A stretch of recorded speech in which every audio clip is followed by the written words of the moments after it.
Yeah, too bad for the poor sucker, let's just say that. I'm pretty hungry. Turns out I'm a college student, and I wonder what kind of competitive firms are out there that we could use to buy food with.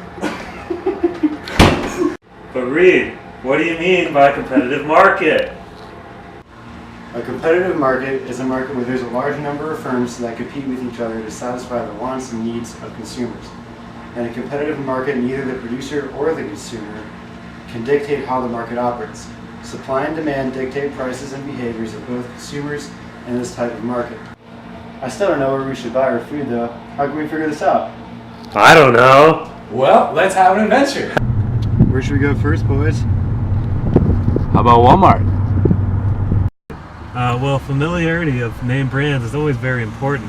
What I've heard is that this guy stalled. Oh no. Bummer. Alright, keep going.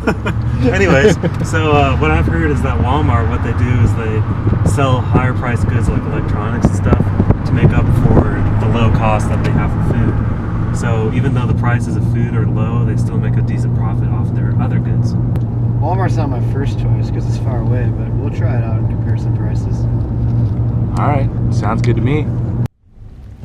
Oh yes, Walmart. They all look the same and they're all so familiar. I know exactly where to go now for the food and what we want to look at.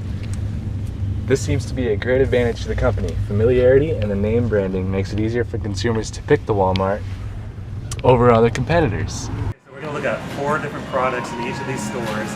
We're going to compare the prices, and we're also going to look at the great value in this section because Walmart has the great value brand, which is super nice. We're going to start with pasta. And if we look at, okay, so we got some nice shells, some nice shells for 82 cents with the great value brand. That's pretty good. That's pretty good. So now we're going to look at steak, chips, and milk. All right, follow me. Top sirloin steak, $6.94 a pound. That's pretty good.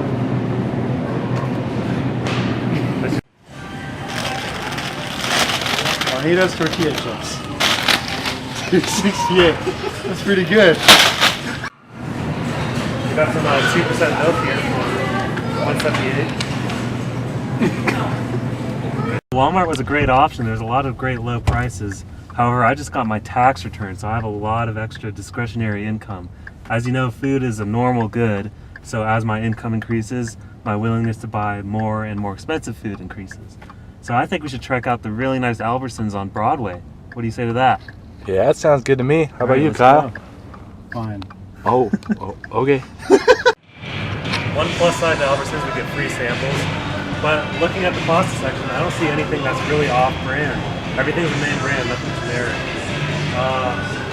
If we look at something like this, where you're looking at about $2.59 for pasta. So that's definitely a price difference. It's pretty expensive.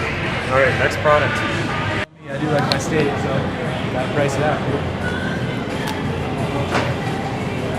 So top sirloin steak, $7.99 a pound. It is double ranch Northwest beef, but still, it is a lot more expensive. So we got the same Juanito's chips that we found at Walmart, but it's on sale for the same price, but it's normally $2.89 instead of $2.29. I'll pass. 2% milk, same thing. $2.09 here though. A little more expensive once again. So that's that. Where are we going now? Now we're going to Winco. Winco.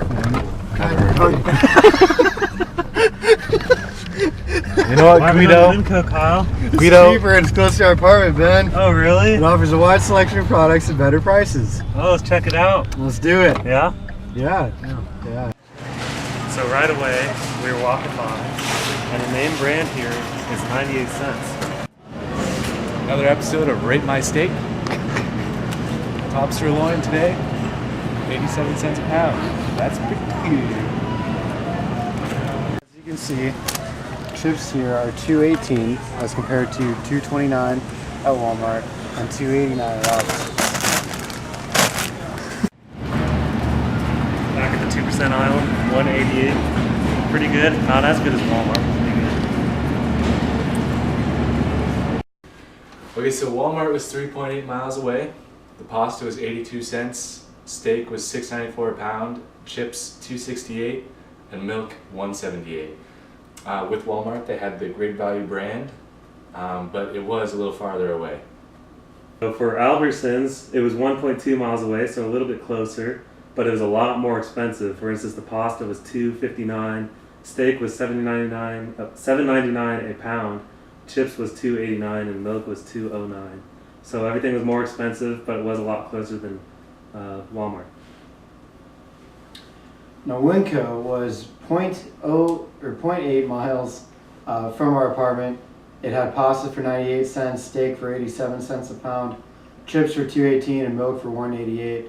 So even though the milk was a little bit more expensive than Walmart, overall Winco had a lot cheaper prices. So as you can see, there's a lot of different firms in the grocery market. They all compete with each other using different types of techniques to try to get consumers to come in and purchase their food. It just depends on the consumer's choice and depends on the target market they're looking for. So as we stated earlier, in a competitive market, neither the firms or the consumers have control over the market. So it really just depends on the economic theory that is involved with that type of market. For us, Winco wins. So who got the food? Oh, shoot, darn!